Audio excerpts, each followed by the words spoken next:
Bon matin, bon après-midi. Bon matin, bon après-midi à tout le monde qui nous rejoint. Euh, on va vous laisser une minute ou deux pour vous établir. Vous êtes bien arrivés pour le webinaire Les personnes aînées mènent le changement.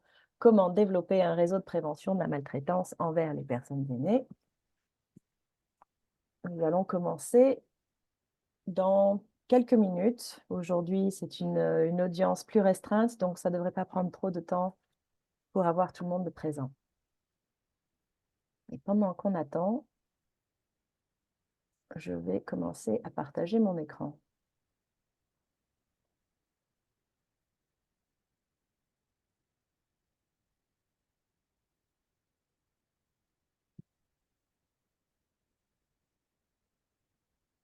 Maintenant que je partage mon écran, je ne peux plus voir la boîte de commentaires comme je fais d'habitude. Mais j'imagine que vous êtes en train de vous installer. Si vous avez la possibilité de nous dire dans la boîte de clavardage d'où vous nous rejoignez, ça serait fantastique. Et puis, donc, nous allons commencer la session. Si vous ne me connaissez pas, mon nom est Bénédicte Chapelain, je suis la directrice du Réseau canadien pour la prévention des mauvais traitements des aînés. Et nous sommes ici aujourd'hui pour parler d'une nouvelle ressource que le Réseau canadien lance cette semaine. Avant d'aller plus loin dans la présentation, je voulais commencer par une reconnaissance des terres. Nous reconnaissons que nous sommes réunis sur les territoires traditionnels d'un grand nombre de Premières Nations et nous reconnaissons leur relation et leur gestion de ces terres à travers les âges. Et que ce soit pour nous présents ou nos organismes, nous cherchons à établir une nouvelle relation avec ces peuples originels qui soit fondée sur l'honneur et le profond respect. Alors, quelques petits rappels techniques avant de se lancer. En premier, le plus important, cette session est enregistrée. Donc, pour protéger la qualité du son pour l'enregistrement, tous les participants sont en sourdine. Donc, vous ne serez pas en mesure de parler, mais vous avez accès à la boîte de clavardage pour partager des commentaires, pour partager des liens, pour communiquer entre vous, même si vous le souhaitez. Et en bas de votre écran, vous avez aussi un petit bouton qui ressemble à deux petites boîtes de dialogue qui dit Q&A. Ça, c'est pour questions-réponses. Vous pouvez taper vos questions dans cette boîte-là et on va y répondre à la fin de la présentation. Dans l'ordre aujourd'hui, je vais présenter le guide Les personnes aînées mènent le changement.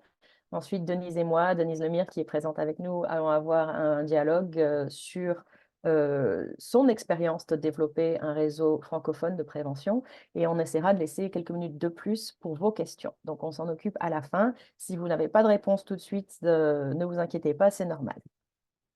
Nous avons avec nous aujourd'hui deux interprètes de langue des signes qui sont visibles en multipin. Et puis, si vous pouvez changer l'apparence de votre écran. Donc, si vous regardez en haut à droite, vous avez une petite grille qui vous permet de choisir comment vous voulez voir les personnes qui sont présentes aujourd'hui et qui vous pouvez voir. Donc, vous pouvez faire glisser la ligne verticale de gauche à droite pour agrandir ou rendre plus petit le cadre avec les visages de toutes les personnes présentes aujourd'hui. Et nous avons aussi le sous-titrage codé de disponible que vous pouvez activer ou désactiver personnellement comme vous le souhaitez. Un rappel qu'à la fin de cette présentation, vous allez avoir accès à un lien d'évaluation. Donc ça, c'est un petit sondage bref qui vous demande de partager avec nous ce que vous avez pensé de la présentation. Ça nous aide à nous améliorer. Ça nous aide aussi des fois quand vous suggérez des futurs thèmes qui vous intéressent à explorer pour des webinaires futurs.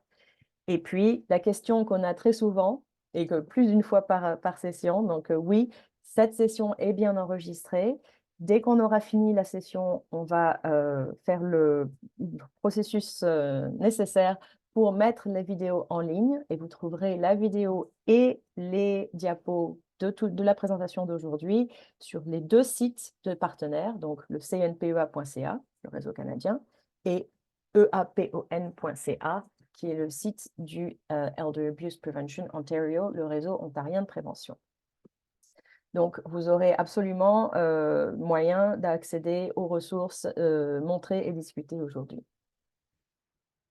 Un autre rappel important, comme c'est une session enregistrée, comme c'est quelque chose qu'on va mettre en ligne publiquement, il est important de vous rappeler de ne pas partager d'informations personnelles. Donc aujourd'hui, on est très ouvert à la conversation avec des questions vraiment qui ont à voir avec le sujet de la présentation, mais évitez de partager des détails de vie privée, de choses confidentielles. Si vous souhaitez avoir une conversation confidentielle avec soit le réseau de prévention d'Ontario, soit le réseau canadien, contactez-nous à la fin individuellement et on fera le suivi, mais on essaye d'éviter de partager ces informations publiquement. Donc, si vous excusez-moi, si vous ne nous connaissez pas, si c'est la première fois que vous participez à l'un de nos webinaires, le réseau canadien de prévention du mauvais traitement des aînés, c'est un réseau pan-canadien, bilingue, le seul qui existe, qui s'occupe uniquement de la question de de la prévention de la maltraitance et de la négligence envers les personnes aînées. Et notre mission, elle est focalisée vraiment sur essayer de développer une approche coordonnée nationale envers la maltraitance. Donc, c'est sensibilisation, éducation du public, améliorer les soutiens et la capacité à travers le pays, et faire ça à travers des projets de collaboration, comme celui-ci, la mobilisation des connaissances, la réforme des politiques et l'éducation. Vous pouvez nous retrouver en ligne sur les réseaux sociaux, sur notre site Internet, qui sont en bas de votre écran. Et nous sommes aujourd'hui aussi aidés et soutenus par le réseau de prévention de la maltraitance d'Ontario. Vous ne les voyez pas à l'écran, mais ils sont bien là dans les coulisses. Et le réseau, c'est un réseau provincial qui travaille pour que tous les aînés soient à l'abri de la violence et une voix forte et reconnue et se sentent en sécurité et respectés. Et ils appliquent et mettent en place, bien entendu, la stratégie contre la maltraitance de la province d'Ontario. Donc, maintenant qu'on a parlé de tout cela et que vous êtes un peu situés, lançons-nous à parler des personnes aînées mènent le changement, comment développer un réseau de prévention de la maltraitance envers les aînés. Donc, je me suis présentée, je suis la directrice. Cela fait maintenant quelques années que je suis avec le réseau et je suis très heureuse d'être ici et d'avoir le privilège de présenter cette nouvelle ressource. Et je suis rejointe aujourd'hui par Denise. Donc, Denise Lemire, qui va être avec nous aujourd'hui, est la présidente du réseau de prévention de la maltraitance des aînés francophones de l'Ontario, qui est un réseau assez récent. Elle est aussi, on va dire, très occupée. Je ne vais pas lire la bio entière, mais quand même, c'est une activiste, chercheur, consultante, présidente d'organismes et bénévole depuis plus de 40 ans au sein de la francophonie. Et parmi les nombreuses activités de Denise, celle qui m'a permis de la rencontrer, c'est qu'elle est devenue, elle siège au conseil d'administration du réseau canadien depuis 5 ans, presque 6, où elle nous apporte son expertise au niveau de la francophonie, ce qui inclut aider à développer une table francophone qui rassemble des parties prenantes à travers le pays qui nous parlent de leurs expériences en tant que francophones au Canada quand il s'agit de la maltraitance et de la négligence. Donc, Denise va être avec nous pour parler un peu plus de son expérience de création, de développement d'un réseau à la fin. Donc, restez, si vous pouvez, si vous avez le temps, restez jusqu'au bout.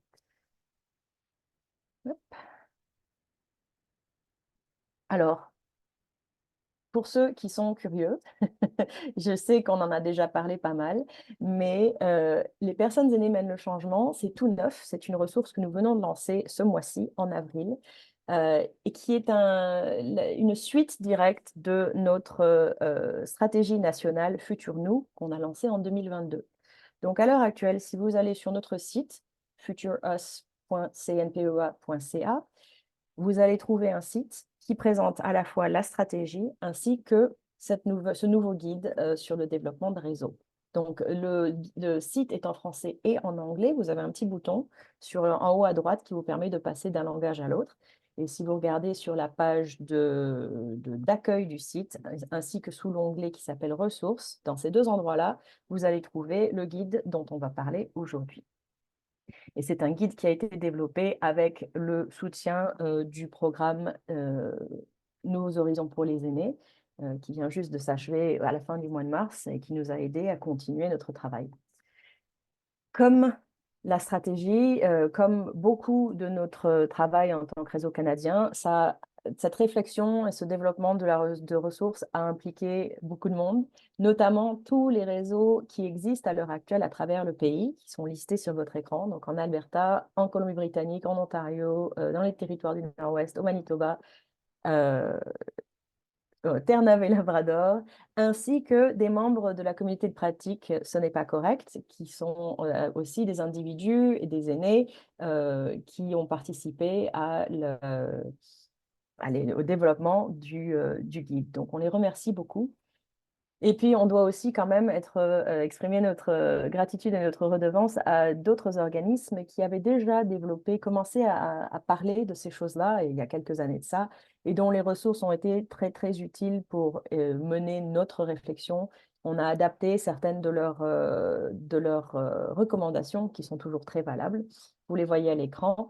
Initiative nationale pour le soin des personnes âgées, qui a un document en français, et le gouvernement de l'Alberta aussi, avec un trousseau très utile qui, je crois, est tout pour l'instant uniquement en anglais. Donc, un petit retour rapide. Futur Nous, en 2022, notre stratégie nationale. Le but du jeu, c'était vraiment de déclencher un effort de mobilisation de tout un chacun. Parce que quand on parle de la maltraitance, on ne peut pas en parler sans impliquer tout le monde, au point de vue individuel, au point de vue communautaire, au point de vue gouvernemental. C'est à chaque niveau qu'on a besoin de participation. Et on a établi 3 buts principaux à travers notre stratégie. Un, faire une priorité de la prévention de la maltraitance et de la négligence envers les personnes âgées dans chaque communauté. 2, créer et soutenir des réseaux de prévention de prévention de la maltraitance contre les personnes âgées à tous les niveaux. Donc, on a un niveau national, le réseau canadien. On a dans 6 provinces et territoires des réseaux, mais pas partout. Et puis, à l'échelle locale, c'est là que ça devient encore plus important d'avoir comme ça toute une constellation de réseaux. Et 3, troisième but, apprendre à chacun à reconnaître les signaux d'alarme, à savoir comment réagir de manière efficace, à savoir où référer dans la communauté. Donc, le développement du guide Les personnes aînées mènent le changement, c'est vraiment fait pour répondre à ce but numéro 2, créer et soutenir des réseaux de prévention.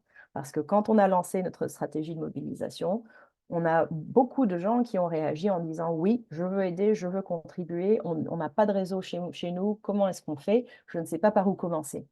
Donc, c'était vraiment le but de ce guide, c'était de procurer un document pas trop compliqué, mais qui présente un peu, étape par étape, comment réfléchir et comment planifier pour développer un réseau de prévention à votre niveau. Avant de continuer, je dois dire que comme je suis la seule pour l'instant à parler, je n'ai pas la possibilité de répondre à la boîte de clavardage en même temps. Donc, si vous avez des questions pour moi, soyez patient, je vais m'en occuper à la fin de la session. Alors, la première question à se poser vraiment, et qu'on nous a posée déjà avant, c'est pourquoi est-ce qu'on a besoin de réseaux de prévention? Quel rôle est-ce qu'ils jouent et pourquoi est-ce que c'est si important d'en avoir à travers le pays? Et la réponse la plus simple, c'est que c'est une infrastructure essentielle pour soutenir le travail de prévention. C'est-à-dire que quand vous imaginez le pays et imaginez comme un système circulatoire qui facilite le flux constant de renseignements, d'idées, d'innovations qui vont permettre de circuler de façon verticale, horizontale entre les collectivités, entre les régions, entre les établissements locaux et régionaux et l'organisme national du réseau canadien. Et ça, pour vraiment construire une infrastructure, une réponse pan-canadienne qui implique les citoyens et qui mène à des communautés de citoyens qui sont mieux éduqués et mieux engagés pour faire face à la maltraitance dans leur groupe et dans leur communauté autour d'eux. Donc, c'est vraiment l'idée, c'est de soutenir l'action au niveau communautaire et de reconnaître que la prévention, ça passe par chacun d'entre nous. Donc, comme je vous disais, on a essayé de représenter ça dans un petit graphique simple qui montre un peu comment l'information circule en amont, en aval et puis à travers le système dans tous les sens pour avoir vraiment une infrastructure efficace. Donc, vous avez le réseau canadien qui fait tourner le site, qui est notre connecteur des savoirs, cnpea.ca, qui aide à collaborer et à soutenir les réseaux provinciaux territoriaux, qui organise des webinaires d'éducation publique gratuits, qui essaye de faire avancer la recherche et le travail des politiques. Puis au niveau réseaux provinciaux territoriaux, vous avez des réseaux qui peuvent offrir des formations sur place, que ce soit à des entreprises, à des groupes d'aînés, qui eux aussi aident à soutenir les réseaux locaux et qui contribuent aux consultations avec le réseau canadien. Et les réseaux locaux, au niveau communautaire plus précis, sont là pour aider à coordonner la communauté locale, à mettre en contact différents experts, différentes personnes qui sont dans les réseaux sociaux, pardon, pas les services sociaux, dans les services de réponse, dans la santé, et pour avoir comme ça cette approche multisectorale au niveau local, avec aussi la participation des personnes aînées qui vivent dans la communauté.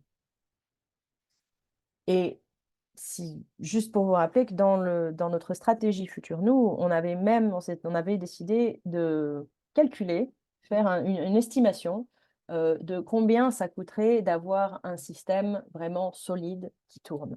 Parce que quand on parle de ces choses-là, bien entendu, il faut quand même considérer que ça va impliquer le gouvernement, et que ça va impliquer que les gouvernements fassent preuve de bonne volonté et soutiennent ces réseaux euh, avec un soutien financier digne de ce nom pour leur permettre de travailler de façon efficace. Et ça, c'est quelque chose dont on va reparler un petit peu plus tard aujourd'hui.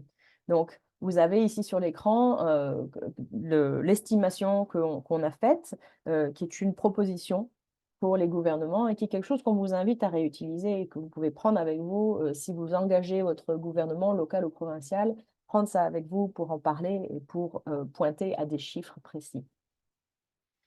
Donc, comme je disais un peu plus tôt, on est déjà en route, on ne part pas à zéro. Vous avez déjà 8 provinces et territoires au pays qui ont une stratégie de prévention de la maltraitance, 6 provinces et territoires qui ont un réseau de prévention, et sur les 6, 4 qui reçoivent un financement annuel fixe.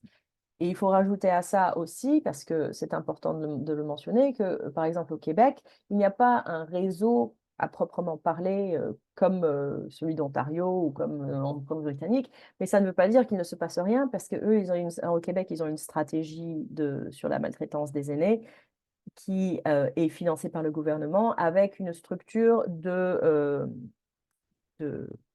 conseillés par le biais du gouvernement. Donc parfois, ça peut prendre une autre forme qu'un réseau, mais ça ne veut pas dire que ça n'est pas valable. C'est juste pour vous donner une idée de la représentation de ce qui se passe au pays. Donc, comme vous voyez, c'est encore très inégal. Dans certains endroits, par exemple la Colombie-Britannique, c'est assez solide. Ils ont une stratégie, un réseau provincial et un financement solide pour le réseau provincial. Dans d'autres régions, ça n'est pas le cas et c'est là que ça vaut la peine pour des personnes qui sont motivées et intéressées d'envisager de peut-être fédérer un petit groupe et de commencer à développer un réseau. Donc, l'idée de commencer un réseau, c'est bien, mais ça paraît un peu compliqué quand on y réfléchit comme ça. C'est pour ça qu'on a essayé d'aider les choses. Donc, on a partagé notre guide en 3 grands chapitres. La réflexion avant de se lancer, l'action, commencer à former un réseau, et la croissance, parce qu'une fois qu'on a formé un réseau, l'étape suivante, c'est de continuer à le voir s'étendre et se renforcer. Donc aujourd'hui, on va regarder un peu en vitesse les grands points, les points principaux de chaque chapitre, mais je vous laisserai découvrir le guide en détail que vous pouvez télécharger sur futureuse.cnpea.ca. Donc, la première partie, la réflexion, la première chose, c'est vraiment la vue d'ensemble, de réaliser une chose qui est cruciale, qui est que nous sommes tous des acteurs du changement social. Ça veut dire que ça n'est pas nécessairement une question d'attendre qu'une infrastructure plus grande déclenche les choses. Vous avez le pouvoir, vous, de passer à l'action déjà. Et ça veut dire joindre le geste à la parole quand il s'agit de la prévention. Donc, réfléchir vraiment de façon intentionnelle à quelles sont les valeurs, les parties prenantes et les enjeux que vous voulez incorporer quand vous développez un réseau. Et en troisième partie de ce chapitre, on a listé quelques questions directrices pour vous, pour réfléchir à ces choses-là et commencer à vous embarquer sur le chemin. Donc, ça commence, on a 2-3 infographies dans le guide qui résument l'information à la fin de chaque chapitre. Ça commence par l'idée d'établir un nouveau cadre de réflexion pour commencer. Le développement communautaire, la dimension éthique et l'humilité culturelle. Donc, parler un petit peu de ces 4-là dans les slides qui viennent. Donc, et ça c'est quelque chose que vous savez sûrement si vous avez déjà réfléchi à la question de la maltraitance et de l'absence on va dire, de soutien très souvent aux questions de maltraitance et de négligence des personnes aînées, c'est que la discrimination systémique fondée sur l'âge, l'agisme, est un énorme obstacle à la prévention. Et ça devient un obstacle très souvent à la réalité des réseaux de prévention. C'est quelque chose qui n'est pas nouveau, je crois qu'on le sait tous. Quand on parle de maltraitance, quand on parle d'agisme, on parle d'un écosystème entier. Ce n'est pas juste une question individuelle, il y a la question d'un scénario individuel peut-être, mais il y a aussi la question des relations autour de cette personne, de la communauté, autour de cette personne et de la société au niveau plus large. Et quand on parle niveau communautaire et société, il faut réaliser que à l'heure actuelle, la plupart des réseaux qui existent fonctionnent avec peu de ressources, surtout au niveau local, et fonctionnent vraiment avec beaucoup en comptant sur des bénévoles. Ce qui est très honorable, et bien entendu, ils font un travail fantastique, mais l'idée de s'en remettre au bénévolat entièrement pour contester un problème aussi large, et des normes sociales comme l'agisme qui sont ancrées et qui favorisent les mauvais traitements, c'est quand même très injuste. Et pour nous, on a tendance à voir ça comme une forme d'exploitation et de violence structurelle aussi. Cette idée que c'est un groupe de bénévoles de gérer une situation aussi lourde et profondément inégale. Donc, on ne peut pas compter uniquement sur les bénévoles. C'est pour ça qu'on fait on insiste sur le développement de réseaux qui soient soutenus et financés comme il faut pour leur permettre de faire le travail qui a besoin de se dérouler. L'agisme, on en parle beaucoup ces temps-ci, ce qui est très bien. Ça est enfin arrivé sur le radar des médias, du gouvernement. Mais malheureusement, il va falloir encore un peu plus de temps que ça, je pense, pour arriver à dénouer cette forme de discrimination. Donc, c'est une forme de préjugé qui influence comment on pense ou comment on traite une personne basée uniquement sur son âge. Ça a tendance à se manifester de pire en pire plus on vieillit, c'est-à-dire que l'agisme s'accroît envers les personnes aînées. Et c'est une forme de préjugé qui déshumanise en fait, qui déshumanise les personnes et qui justifie des comportements négatifs jusqu'à la maltraitance à leur égard. Donc ça, c'est aussi, et là on parle plus justement dans les questions de décision politique, de stratégie ou pas, l'agisme peut nous mener à fermer les yeux sur les conséquences très réelles de cette forme de discrimination, sur les conséquences des mauvais traitements et de la négligence et de l'isolement social. Et donc, en rendant ça invisible, ça mène à aggraver le problème puisque ça n'est pas reconnu, ça n'est pas soutenu, ça n'est pas mis en tête de liste des priorités. Et finalement, les mauvais traitements deviennent, si vous voulez, une manifestation, la manifestation la plus néfaste de l'agisme. C'est pour ça qu'il est très important pour nous maintenant, quand on parle toujours de prévention de la maltraitance, de commencer par parler de la prévention de l'agisme, parce que les deux sont très profondément noués.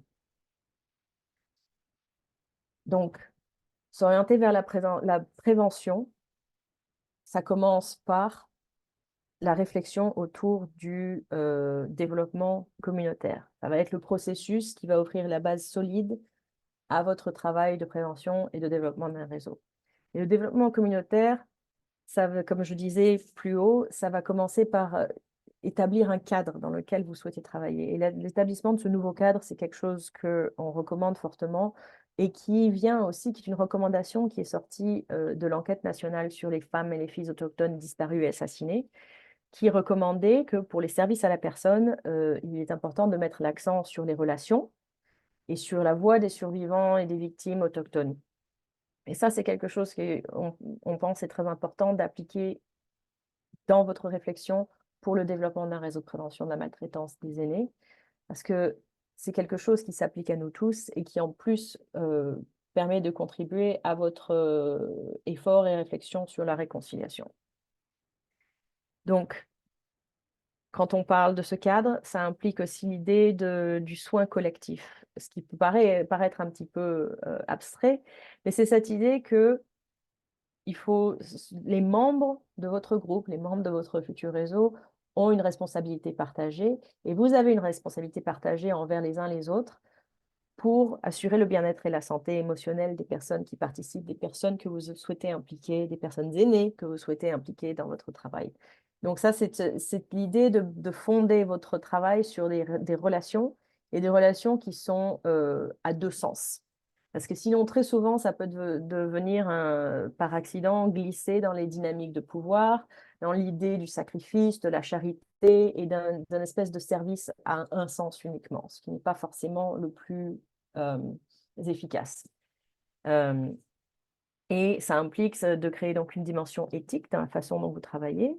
Et puis, on recommande de considérer des principes qui tiennent compte des traumatismes et de la violence.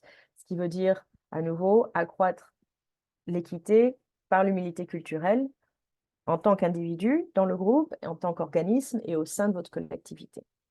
Alors ça, ce sont des concepts qui sont clés et qui peuvent être, qui méritent du temps de réflexion. Donc on passe plus de temps sur les détails dans le guide.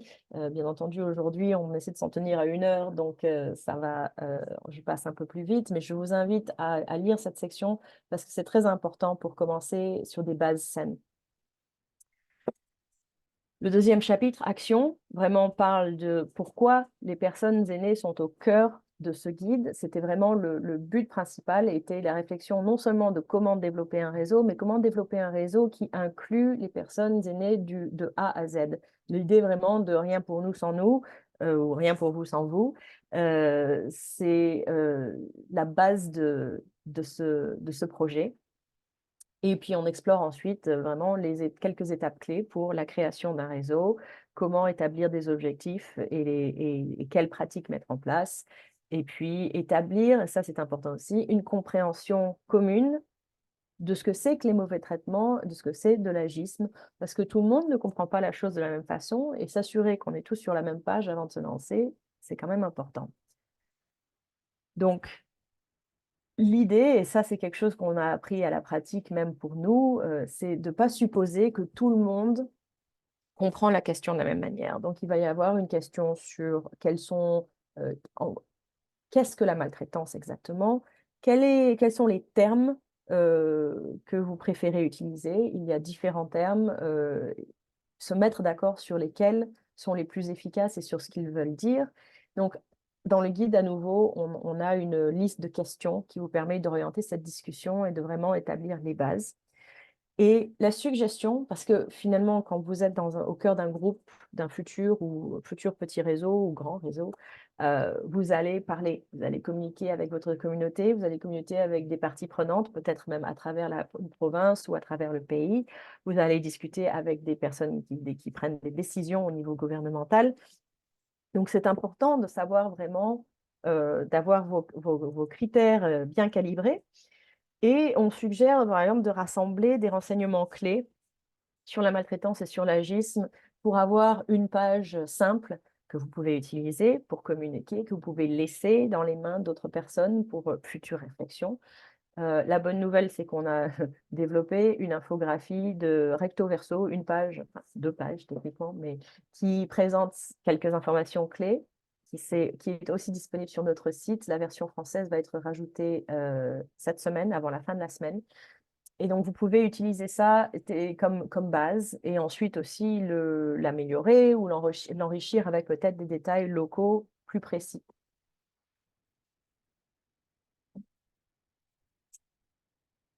Donc, les étapes d'action à envisager pour façonner ce futur nous dont on parle, c'est vraiment commencer par lancer une conversation au sein de la collectivité, rassembler, réfléchir à qui dans votre communauté, dans votre collectivité devrait participer. Donc ça va être des personnes qui sont dans les services sociaux, ça va être des personnes aînées, des groupes d'activités de personnes aînées, ça va être peut-être des personnes du monde de la santé, du monde de la justice, des groupes ethnoculturels, des groupes autochtones.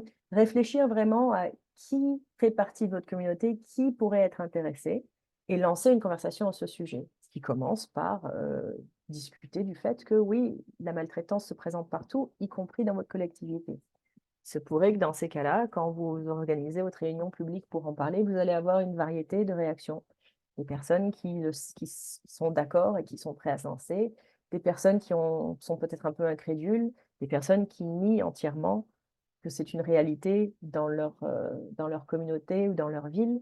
Et donc, c'est un dialogue qui va devoir évoluer avec ces différentes voix et pour qui il va falloir faire de la place. Euh, pour éduquer. Bien entendu, vous ne pouvez pas éduquer tout le monde d'un seul coup, de force. Peut-être certaines personnes auront besoin de réfléchir à la question et de revenir plus tard. Mais ça fait partie du processus de mobilisation collective. Bien entendu, toute personne qui travaille avec des personnes aînées ou âgées devrait participer ou devrait être invitée à participer, puisqu'ils ont aussi quand même une perspective de valeur à rajouter à cette conversation. Donc, quand on résume un petit peu le deuxième chapitre en une image, c'est la réflexion entre qui veut créer un réseau, quel est votre objectif, comment est-ce que vous allez établir vos priorités et quel type d'action allez-vous mettre en place et quel processus allez-vous mettre en place. Alors, une chose dont on parlait avec Denise juste avant qu'on ouvre la salle aujourd'hui, c'était la question du fait que ça peut prendre du temps pour tisser des liens, pour établir la confiance, pour établir un réseau qui commence à fonctionner de façon solide. Et on aimerait beaucoup voir un réseau se faire comme ça, on claque des doigts et ça va plus vite. Mais très souvent, ça peut prendre du temps pour avoir un réseau entièrement développé. On peut, dans notre guide, on établit on estime entre 3 et 5 ans pour avoir un réseau qui vraiment tourne de façon bien établie. Et ça, c'est quelque chose qui peut être très difficile à accepter quand on veut passer à l'action et qu'on veut voir des résultats immédiats. Mais il faut penser toujours à la longévité d'un réseau. Et en effet, vous pouvez lancer un réseau et vous lancer tout de suite, et faire avancer les choses tout de suite, mais très souvent, vous allez vous retrouver dans une situation où peut-être une ou deux personnes font avancer l'affaire et le reste du groupe n'a pas un rôle bien établi, ne se sentent pas forcément engagés de la même façon, peut-être ne resteront pas. Et si vous perdez cette personne ou ces deux personnes qui font avancer le train, d'un coup, le réseau n'est plus. C'est pour ça que ça vaut des fois la peine de prendre le temps au début, d'établir vraiment des processus qui vont permettre de s'assurer que chaque personne dans ce petit groupe, dans ce réseau que vous venez de créer, a un rôle. Chaque personne comprend la question, que chaque personne se sent euh, validée et entendue et a un rôle clair et défini pour, en fin de compte, être plus utile et avoir une longévité plus garantie. Donc, vous avez un noyau, bien entendu, qui va probablement toujours faire tourner les choses, mais avoir un groupe où le travail qui est effectué implique tout le monde et entend les voix de tout le monde est très important pour vous faire un travail vraiment efficace qui va soutenir vos buts. Donc, il va y avoir un travail externe à considérer. Donc, ce travail externe, on parle de comment vous allez faire de l'éducation publique, comment vous allez mettre à contribution votre communauté. Et il y a le travail interne sur la façon dont vous allez développer votre réseau, attirer des membres, attirer des personnes aînées et ensuite les conserver et faire croître votre réseau. Donc, vous allez devoir faire pas mal de réflexions sur ces questions-là et ça va impliquer comme on disait, donner la priorité aux relations, travailler sur le développement communautaire, travailler sur le sentiment d'appartenance à un groupe, ce qui en soi est très important pour la prévention de la maltraitance. Le fait d'être engagé socialement, de se sentir inclus dans un groupe est un élément de prévention prouvé. Donc, je vous laisserai à nouveau vous engager un peu plus en détail avec le texte complet. Là, c'est vraiment pour vous donner une idée générale. Et puis, donc, troisième chapitre, la croissance. Une fois que vous avez rassemblé les bonnes personnes et bâti des bases saines, comment est-ce que vous allez agrandir et renforcer votre réseau pour le futur, pour les générations futures? Bon, ça passe par deux éléments clés qui vont être la défense des intérêts et puis différentes stratégies pour aider à faire grandir le réseau. Donc, les stratégies, on peut faire des choses, on peut commencer par des choses simples. Ça va être, si vous avez un réseau provincial ou territorial là où vous habitez, rentrez en contact avec ce réseau-là et créez des liens avec eux. Rejoignez le réseau canadien aussi pour faire partie de ce système d'échange d'informations. Chercher des partenaires qui sont dans le secteur privé. Donc, ça peut être une entreprise, une banque locale, quelqu'un qui veut peut-être parrainer les activités du réseau, peut-être un organisme qui a plus de capacité que votre réseau, qui peut contribuer quelque chose de simple. Ça peut être un espace pour se rencontrer, ça peut être contribuer quelques heures d'administration pour vous aider avec les choses très réelles d'admin qu'on a tous à faire. À nouveau, activez des relations avec des réseaux qui existent déjà ou d'autres organismes ou d'autres systèmes qui ont des buts communs. Donc, par exemple, il y a l'idée des initiatives Amis des aînés, une communauté Amis des aînés, ce qui est fantastique. C'est une très bonne infrastructure, il y en a à peu près un peu partout dans le pays.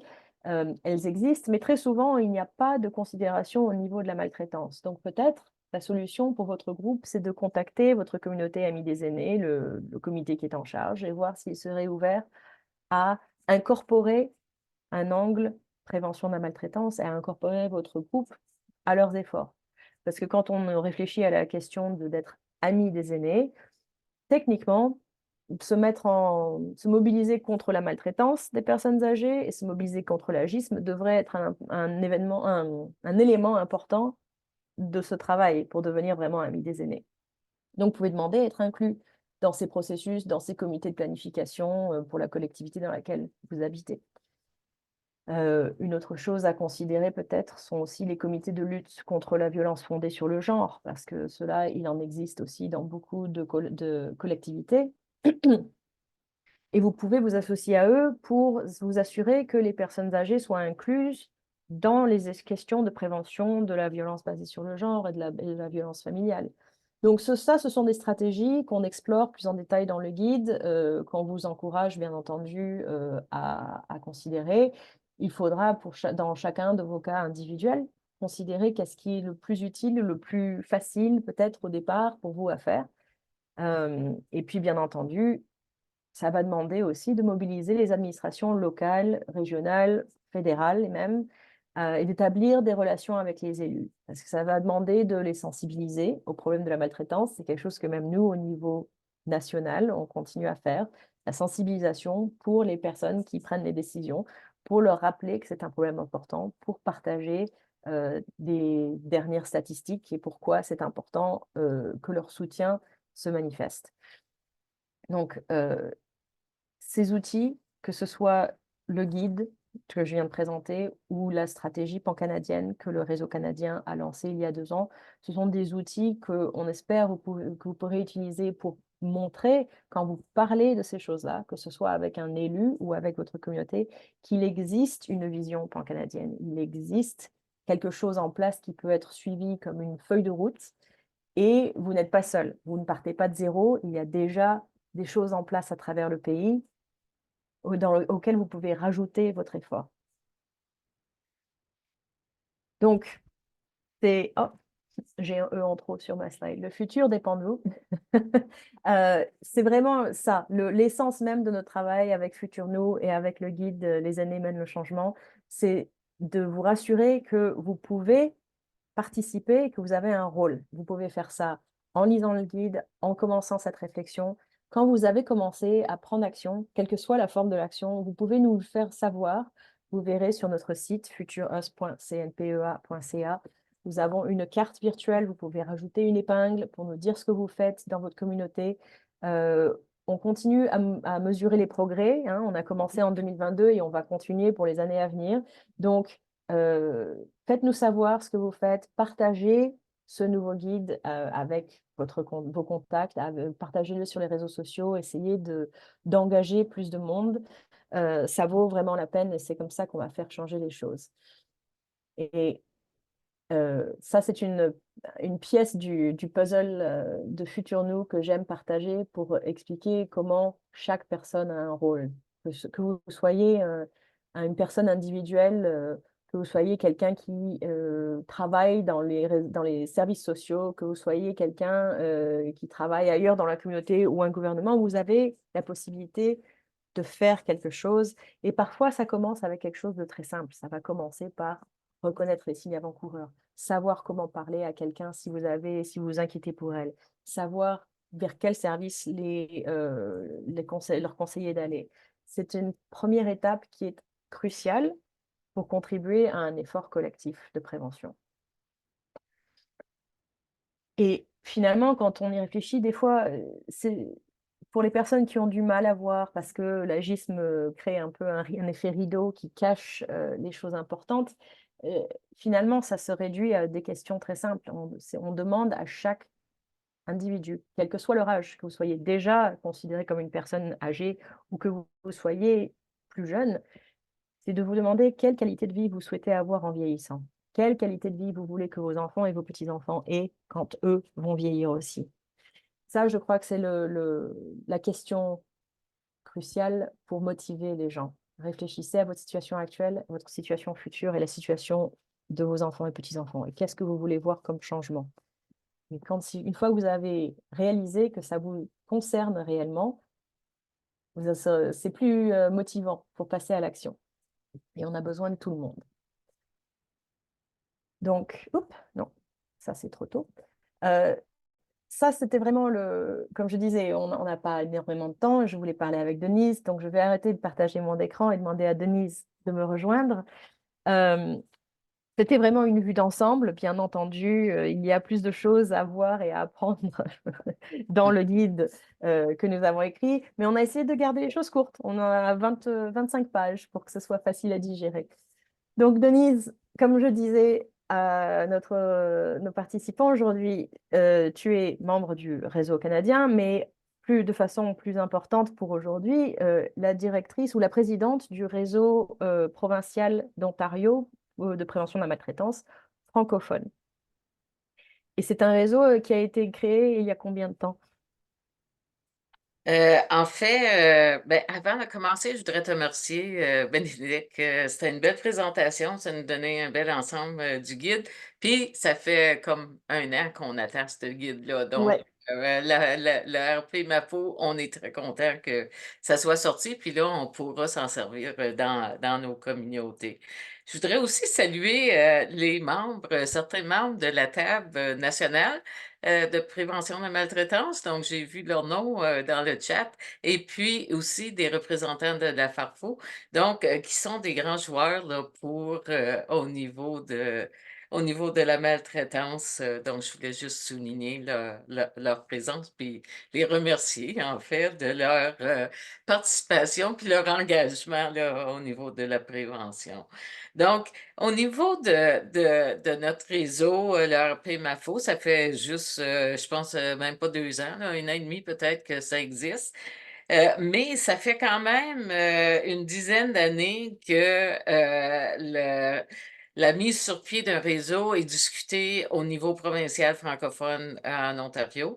Donc, la Farfo, quand j'étais directrice générale, on avait même eu des ateliers de Ce n'est pas correct. Donc, puis on parle là, de 2015, 2016, 2017. Mais avant ça, il y avait aussi la Fédération nationale qui avait fait des démarches pour offrir des ateliers au niveau de la prévention de la maltraitance. Puis même récemment, j'ai encore eu la participation de la PAC pour un mini-salon au Centre Pauline Charon. Donc, depuis 15 ans, là, ça se joue dans les parages, sauf qu'il n'y a pas vraiment eu une stabilité au niveau de l'organisation, de la mise sur pied de réseaux francophones en Ontario, puis je pense pas non plus dans les provinces. Donc, on part. C'est un départ. Donc, c'est au moins on a un outil. Et puis, à ce moment-là, tu vois, en remettant l'outil aux communautés, aux personnes, aux organismes, ça leur donne un point de départ. Est-ce que nous, on n'avait pas, OK, au niveau du RP MAFO, c'est nous, on était un groupe d'une dizaine de personnes qu'on s'est mis ensemble, puis on a dit, OK, on développe des termes de référence. Mais j'ai vu dans le guide, que c'était peut-être pas la bonne affaire à commencer, mais nous autres, ça nous a donné une partance. Et puis, donc là, on est vraiment à une étape de démarrage quand même, là, même si ça fait 1 an et demi. Mais grâce à la Farfo, parce que le RP-MAFO est géré par la Fédération des aînés francophones de l'Ontario, ceci donne un gros coup de pouce. Donc, euh, un réseau à un niveau provincial, c'est essentiel d'avoir une participation financière d'un autre organisme ou d'un autre réseau ou quoi que ce soit.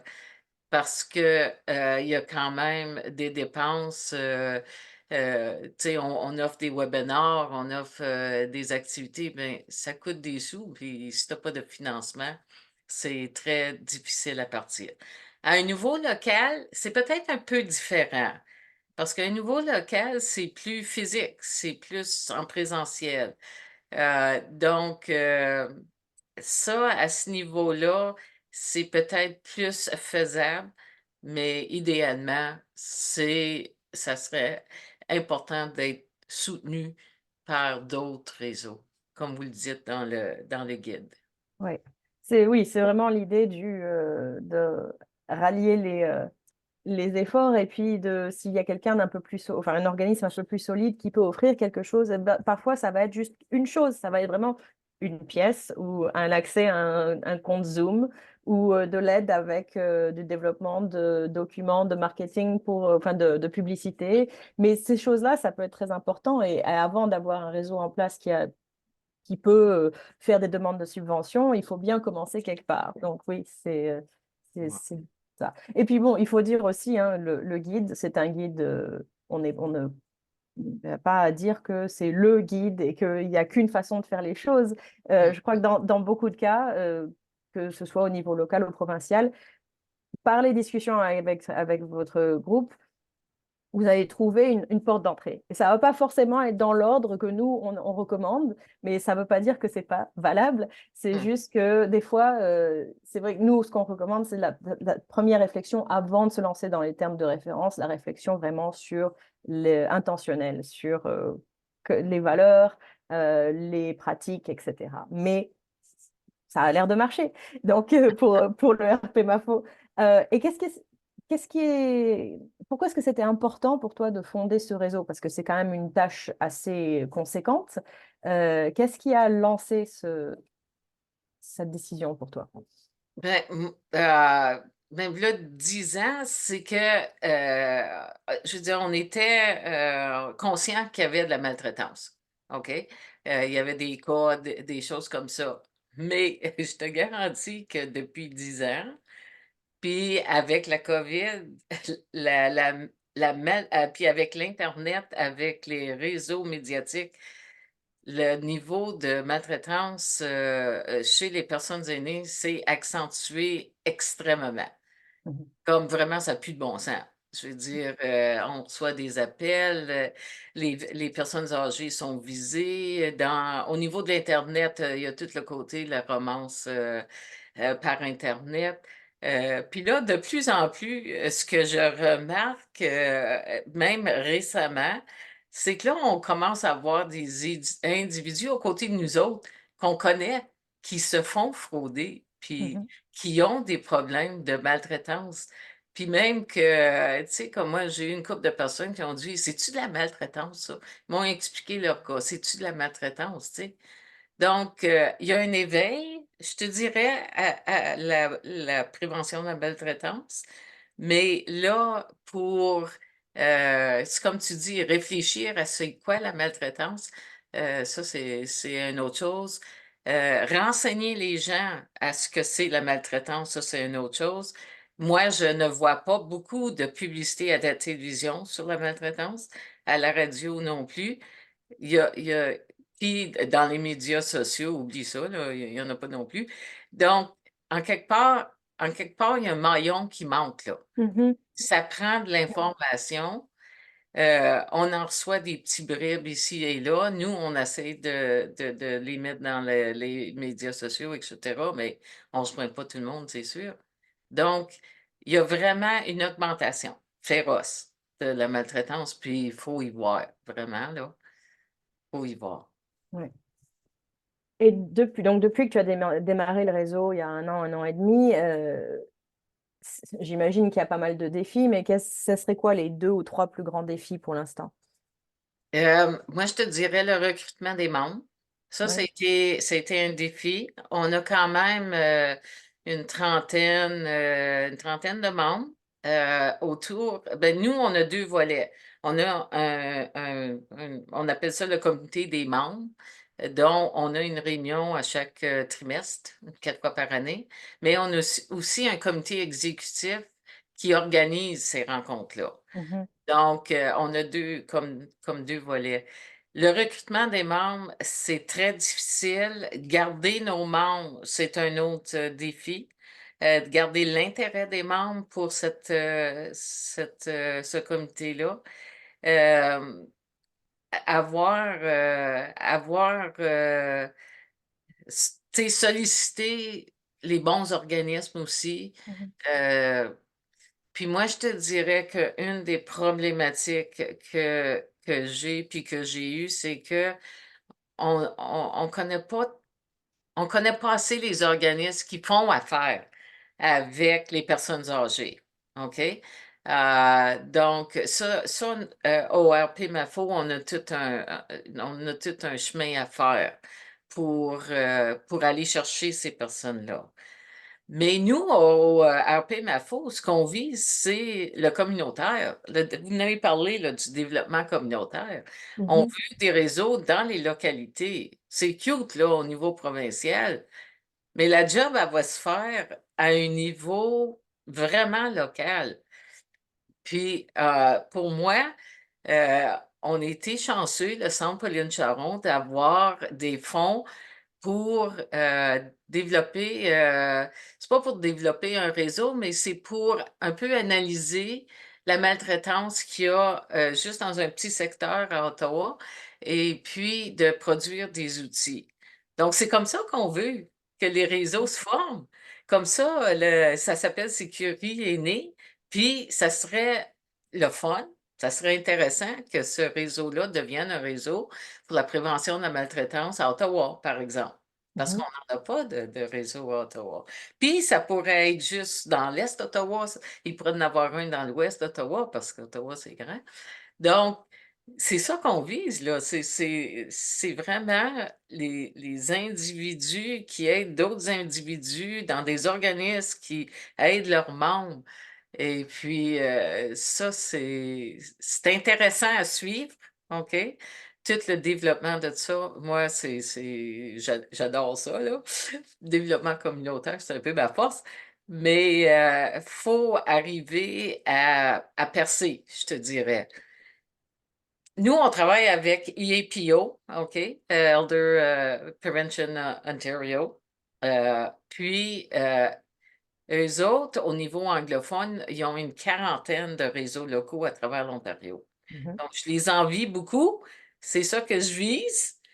Puis, mais ça nous prend des joueurs quand même là, à travers l'Ontario, mais en tout cas, on essaie de développer ça.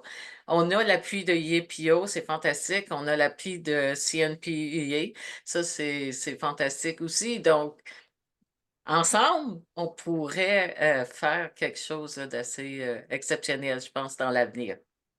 Oui.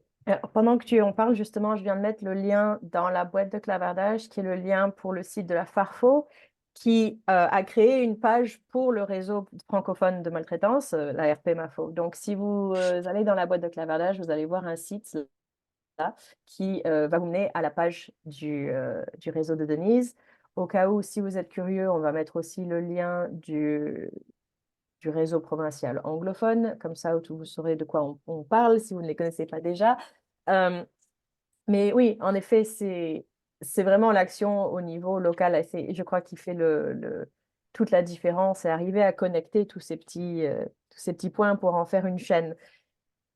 Là, à l'heure actuelle, vous avez quand même en un an et demi fait pas mal déjà de progrès au niveau, vous faites comme je disais, des webinaires, dans les pardon, dans les médias, j'ai vu pas mal d'articles, d'entrevues avec toi. Euh, Quel est le plus grand besoin à l'heure actuelle pour renforcer et puis étendre le RP Mafo, toi, selon ton point de vue? Moi, c'est le financement. Malheureusement, là, que je dis ça, là, ben, on a fait des demandes aux bailleurs de fonds pour organiser ce réseau-là, tu sais, de faire plus de choses en Ontario. On voulait même le développement d'une dizaine de localités, puis ça a été refusé. Donc, tu sais, ça, c'est toujours une problématique. Moi, je pense que pour avancer, ça prend du financement. Je veux dire, on veut du personnel, on veut faire des choses au niveau webinar. Pourquoi qu'on n'aurait pas à un moment donné une conférence, des choses comme ça. Donc, être plus. Puis au niveau de la promotion, je veux dire, ça prend beaucoup plus de financement. Mais de l'autre versant, c'est que ça nous prend des joueurs, ça nous prend des gens intéressés à poursuivre notre mission. Donc, ça aussi, c'est une problématique là, mais c'est peut-être un tout aussi, hein? Je veux dire, si on faisait plus de promotion, peut-être que les gens ils seraient plus au courant, peut-être qu'ils seraient plus intéressés. Mais des fois, ça prend juste une personne, hein, tu sais, une personne qui est engagée, une personne qui est intéressée pour aller chercher d'autres personnes. Donc, en tout cas, on persiste. Oui, et ça, malheureusement, ça ne s'arrête pas, puisque même nous, au niveau national, on est dans la même situation, où c'est toujours le financement qui reste le point le plus difficile. On a fait une demande de subvention récemment pour demander des fonds pour nous aider à aider des gens au Nouveau-Brunswick à développer un réseau au Nouveau-Brunswick avec le soutien de ce guide que justement on vient de lancer, et on n'a pas obtenu. Il faut encore et toujours réexpliquer pourquoi il est important de s'inquiéter de la maltraitance des aînés. Donc, c'est vrai que c'est toujours un défi qui reste en place. Oh, je vois qu'il y a une offre la boîte de clavardage. On peut en faire la promotion auprès d'Ossano. Oui, absolument. Merci beaucoup. Si vous avez. Alors, j'allais justement dire, Denise, est-ce que je peux partager ton adresse courriel dans la boîte de clavardage si nous avons des personnes intéressées de te contacter pour Hey, soit collaboration, financement, quoi que ce soit? Oui. oui, oui, Ok, très oui. bien. Alors, je viens de rajouter ça. Puis j'ai déjà eu des demandes de discussion, ça me ferait plaisir. Puis même Parfait. de faire des présentations, plus de présentations au niveau du guide, au niveau de réseaux locaux. Puis on a Jean Hébert qui est coordonnateur pour la FAFO, qui est dans, j'ai vu son nom dans le chat, donc lui aussi, il est prêt à s'engager là, à faire des choses à ce niveau-là. Donc, donc on continue, mais on a besoin des gens, on a besoin de leurs idées, de leurs suggestions, de leur expertise autour de la table, puis au niveau local. Donc, c'est ça qu'on cherche. Oui. Un prochain incessamment. Bon. Et là, pour les réseaux existants et pour les organismes existants dans la sphère du vieillissement, de la maltraitance, des services sociaux, comment est-ce qu'ils peuvent soutenir un nouveau réseau comme le tien? Est-ce tu as une demande particulière? Et moi, je dirais de devenir membre de notre réseau, premièrement. Au RP Mafo, puis ils peuvent s'inscrire à travers l'icône de RP Mafo dans le site Internet de la Farfo. Et puis là, on a quand même des ressources aussi sur notre site Internet, là. Euh, euh, et puis de l'information aussi. Euh, donc, euh, même souvent, ce qu'on cherche aussi, c'est des expertises pour offrir des webinars. Donc, Mhm. sur n'importe quel sujet en lien avec la prévention de la maltraitance ou la maltraitance des personnes aînées. Donc, ça, c'est fort apprécié euh, parce que le sujet de la maltraitance, ça, c'est tellement large que ça peut engager beaucoup de joueurs. Beaucoup de joueurs. Il y a presque pas une place où t'as pas de cas de maltraitance des personnes aînées. Donc, c'est varié. On a besoin de tout ce monde-là. Et puis, aussi, je veux dire, je veux juste démontrer mon appréciation de nos partenaires présentement. Donc, ça aussi, tu sais, on en veut d'autres, mais on apprécie ce que nos partenaires font présentement. Ouais. Très bien dit. C'est une chose, comme on parle beaucoup à l'heure actuelle du futur, du développement, on parle toujours de ce qui va se passer, mais c'est vrai qu'il faut quand même prendre un moment pour remercier ceux qui sont déjà dans notre camp et tous les organismes et tous les individus qui ont déjà contribué au développement ou au renforcement de notre réseau national, du réseau d'Ontario francophone et des autres réseaux qui existent.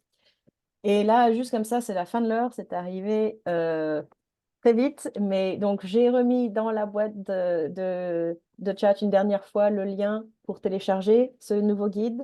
Vous avez aussi le lien pour le site de la Farfo avec la page du réseau de Denise. Euh, Vous allez retrouver toute cette information-là en ligne. On vous enverra un courriel quand les choses seront en ligne avec tous les liens utiles, l'enregistrement de cette session et le PDF de la présentation que j'ai faite. Donc, merci à vous tous, vous avez toutes d'être venus ce matin, cet après-midi pour nous rejoindre. Merci Denise pour tous tes efforts et ton soutien et ta participation aujourd'hui. Puis merci à nos interprètes aussi, comme toujours. Donc, passez une très bonne journée. Vous savez où nous rejoindre si vous avez des questions, que vous voulez faire un suivi. Et puis, on se reparlera très bientôt pour de futurs événements. Au revoir.